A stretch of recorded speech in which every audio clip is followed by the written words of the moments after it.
Uang bukan segalanya, tapi segalanya butuh uang. Ungkapan itu terasa sangat cocok untuk menggambarkan wajah sepak bola sekarang. Meski tetap ada klub yang berjaya tanpa perlu membakar uang, harus diakui bila uang bisa menciptakan kejayaan.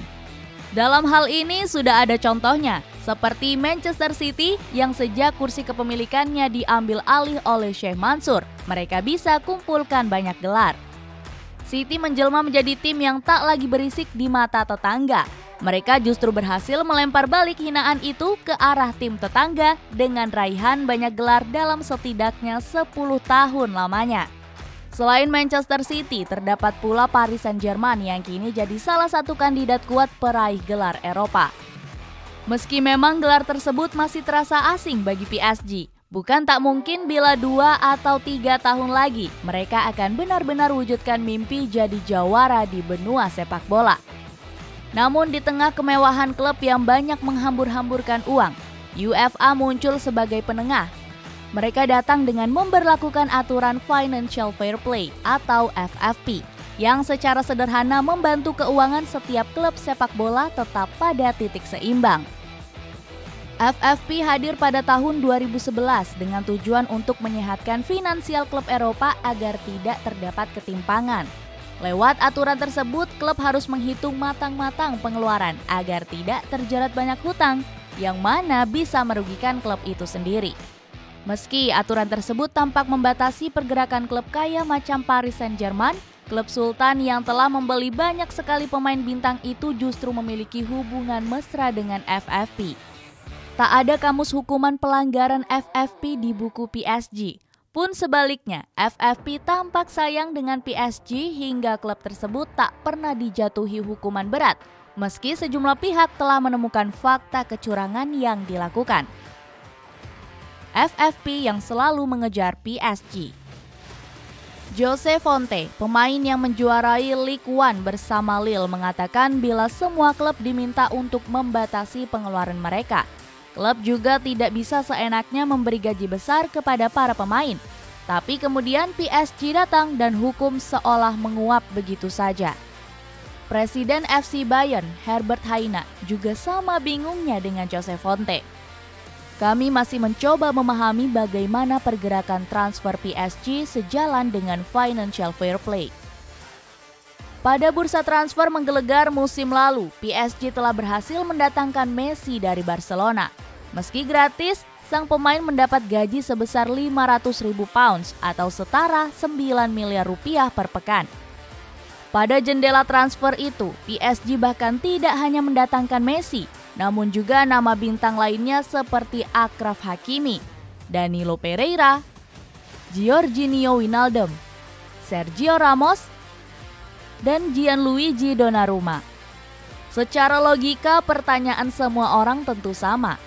Bagaimana PSG bisa mengatasi permasalahan gaji yang begitu besar ketika tim lain tak sedikit yang mengalami krisis karena dampak pandemi?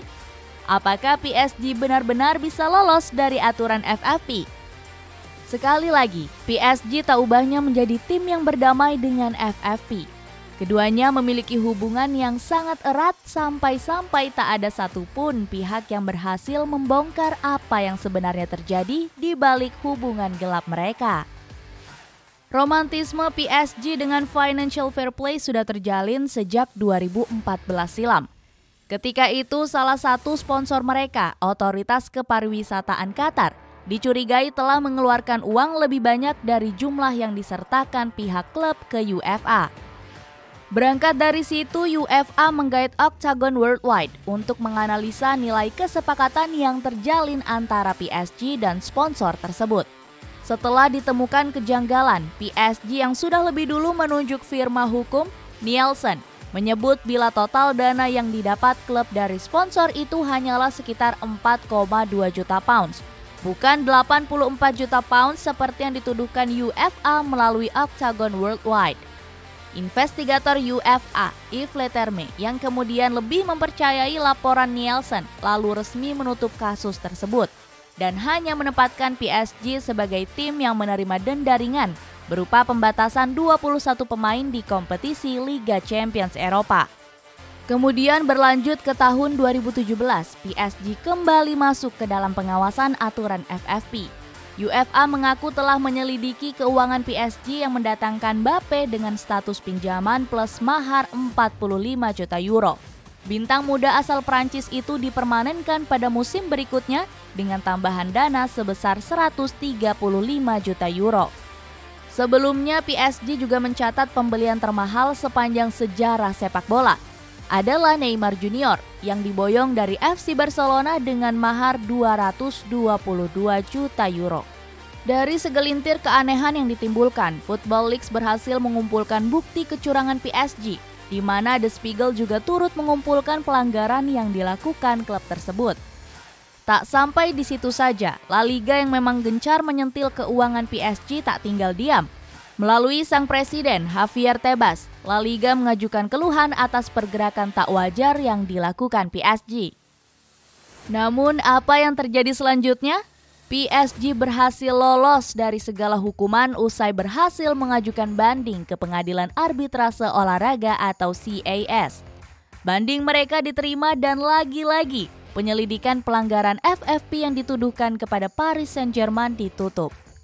Sejatinya UEFA telah melakukan segala upaya untuk memberi sanksi tegas kepada klub yang diketahui melanggar FFP seperti PSG. Mereka bahkan telah beberapa kali membentuk tim investigasi untuk menyelidiki tuduhan pelanggaran FFP yang ditujukan PSG. Akan tetapi seperti yang kita tahu, klub tersebut selalu saja lolos dari tuduhan. PSG dan FFP memang lebih seperti sepasang kekasih yang sudah saling memahami. Mereka memiliki kehidupan ranjang yang harmonis dan jauh dari kata sengsara. Selalu saja ada solusi dari setiap permasalahan yang diterima.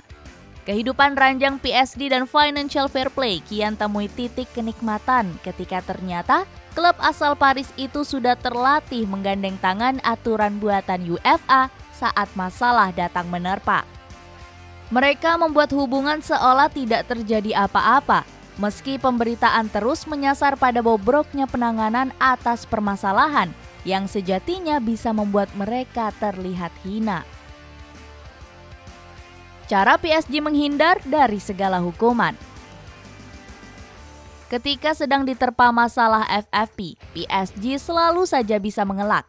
Dilansir dari situs Joe, mereka beranggapan bila keuangan bisa kembali stabil dengan menjual pemain. Selain itu, ketika keuangan menunjukkan nilai rugi, PSG bisa berdalih dengan mengatakan bahwa itu karena dampak pandemi. Seperti diketahui, situasi pandemi membuat UEFA meringankan aturan FFP. Klub diperbolehkan menambah uang ke kas mereka. Aturan kerugian maksimal 30 juta euro juga dibekukan selama ruginya disebabkan oleh pandemi. Faktor berikutnya yang cukup memberi kekuatan bagi PSG untuk menghindar dari FFP adalah mereka punya sponsor yang mampu mengalirkan banyak dana. PSG mengaku bahwa mereka mendapatkan dana dari perusahaan-perusahaan raksasa Qatar seperti Ooredoo, telekomunikasi, Qatar National Bank, perbankan, dan yang utama Qatar Tourism Authority.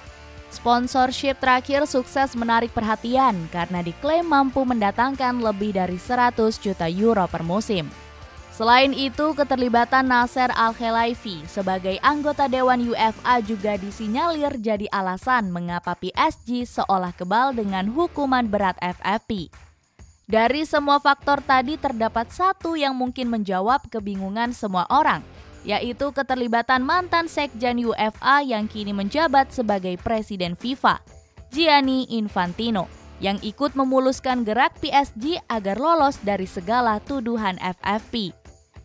Diberitakan ketika banyak aliran dana tak sehat yang terendus dari kesebelasan besar Eropa, FIFA justru menugaskan klub Financial Control Body atau FVSB yang merupakan departemen UEFA dengan tugas menyelidiki pelanggaran aturan keuangan untuk lebih fokus menyelesaikan perkara FFP di klub-klub kecil di Rumania dan Turki. Secara mengejutkan, Infantino juga menyebut bila keuangan PSG masih berada dalam batas wajar. Padahal Football Leaks sempat merilis data yang mengatakan bila PSG mengalami kerugian sebesar 218 juta euro pada 2014. Di mana itu sudah cukup bagi mereka untuk melanggar aturan FFP dan dilarang tampil di kompetisi Liga Champions Eropa. Lebih lanjut, keterlibatan Infantino sampai pada tahap mengadakan pertemuan rahasia dengan petinggi PSG. Dia dilaporkan membocorkan rincian rahasia untuk mengakali proses audit serta yang lainnya agar terhindar dari pelanggaran FFP.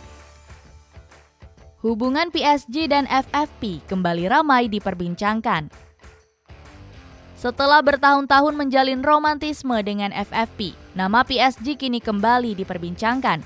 Adalah La Liga yang baru-baru ini melaporkan klub tersebut bersama dengan Manchester City atas dugaan pelanggaran financial fair play.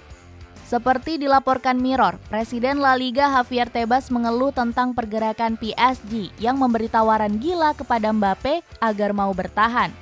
Ini merupakan buntut dari langkah Real Madrid yang ingin membajak pemenang Piala Dunia 2018 itu. Dalam upaya mempertahankan Mbappe di PSG, klub sampai rela menggelontorkan dana senilai 73 miliar rupiah per pekan hanya untuk satu pemain saja. Belum lagi tawaran bonus sebesar 100 juta pounds atau setara 1,8 triliun rupiah yang berpotensi diberikan bila mencapai target tertentu. Menurut Javier Tebas, Les Parisiens yang putuskan untuk melakukan langkah tersebut bisa membahayakan ekosistem sepak bola. La Liga menilai praktik ini mengganggu ekosistem dan keberlanjutan sepak bola, membahayakan klub-klub dan liga-liga di Eropa, serta membuat terjadinya inflasi di bursa transfer akibat uang yang tidak berasal dari sepak bola itu sendiri. Ujar La Liga dalam laporannya seperti dilansir dari Mirror. Belum ada kelanjutan pasti tentang bagaimana perkembangan kabar ini. Yang pasti, dengan segala kecerdikan yang dimiliki, PSG sangat berpotensi bisa kembali mengakali segala serangan bertubi.